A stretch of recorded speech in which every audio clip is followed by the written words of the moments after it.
Company, 81's platoon out in Camp Pendleton, California. I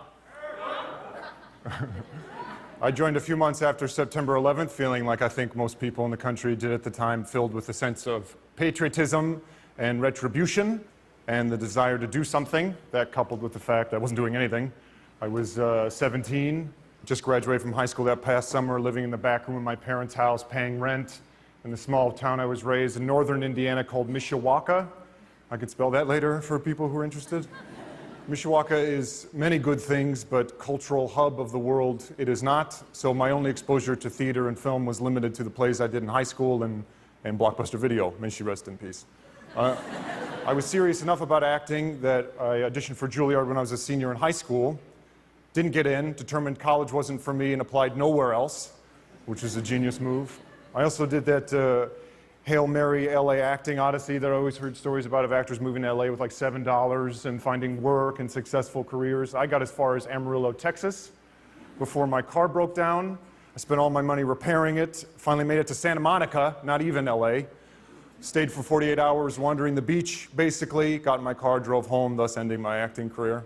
So 17, Mishawaka, parents' house, paying rent, selling vacuums, telemarketing, cutting grass at the local 4-H fairgrounds. This was my world going into September 2001. So after the 11th and feeling an overwhelming sense of duty and just being pissed off in general at myself, my parents, the government, not having confidence, not having a respectable job, my shitty mini fridge that I just drove to California and back, I joined the Marine Corps and I loved it. I love being a Marine. It's one of the things I'm most proud of having done in my life.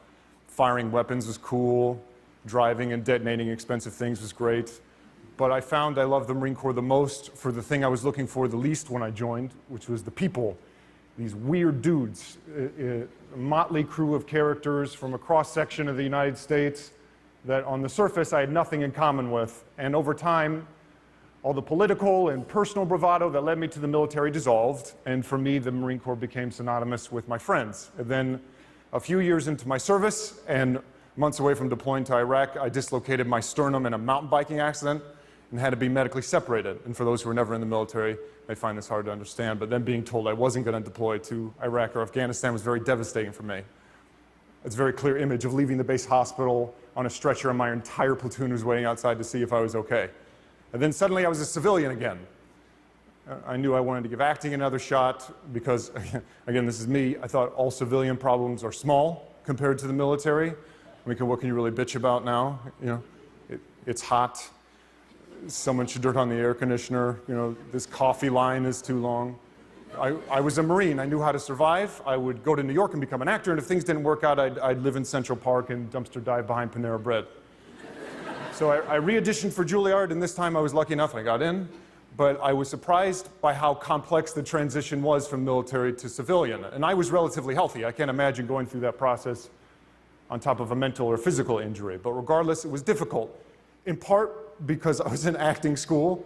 I couldn't justify going to voice and speech class, throwing imaginary balls of energy at the back of the room, doing acting exercises where I gave birth to myself while my friends were serving without me overseas. But also because I didn't know how to apply the things I learned in the military to a civilian context. I mean that both practically and emotionally. Practically, I had to get a job. And I was an infantry Marine where you're shooting machine guns and firing mortars. There's not a lot of places you can put those skills in the civilian world. And emotionally in that, I struggled to find meaning. In the military, everything has meaning. Everything you do is either steeped in tradition or has a practical purpose. And you can't smoke in the field because you don't want to give away your position. You don't touch your face because you have to maintain a personal level of health and hygiene. You face this way when colors plays out of respect to those people who went before you. You walk this way because of this. You talk this way because of this. Your uniform is worn and maintained to the inch, and how diligently you followed those rules spoke volumes about the kind of Marine you were. Your rank said something about your history and the respect you had earned. In the civilian world, there's no rank. Here you're just another body. And I felt like I constantly had to prove my worth all over again. And the respect civilians were giving me while I was in uniform didn't exist while I was out of it. There didn't seem to be a sense of community. Whereas in the military, I felt this sense of community. How often in the civilian world are you put in a life or death situation with your closest friends and they constantly demonstrate that they're not going to abandon you? And meanwhile, at acting school, I was really for the first time discovering playwrights and characters and plays that had nothing to do with the military, but were somehow describing my military experience in a way that before to me was indescribable. And I felt myself becoming less aggressive as I was able to put words to feelings for the first time and realizing what a valuable tool that was. And when I was reflecting on my time in the military, I wasn't first thinking on the stereotypical drills and discipline and pain of it, but rather these small, intimate, human moments, these moments of great feeling. Friends going AWOL because they missed their families, friends getting divorced, grieving together, celebrating together, all within the backdrop of the military. And I saw my friends battling these circumstances, and I watched the anxiety it produced in them and me, not being able to express our feelings about it. And the military and theater communities are actually very similar. You have a group of people trying to accomplish a mission greater than themselves. It's not about you. You have a role. You have to know your role within that team. Every team has a leader or director. Sometimes they're smart, sometimes they're not. You're forced to be intimate with complete strangers in a short amount of time, the self-discipline, the self-maintenance.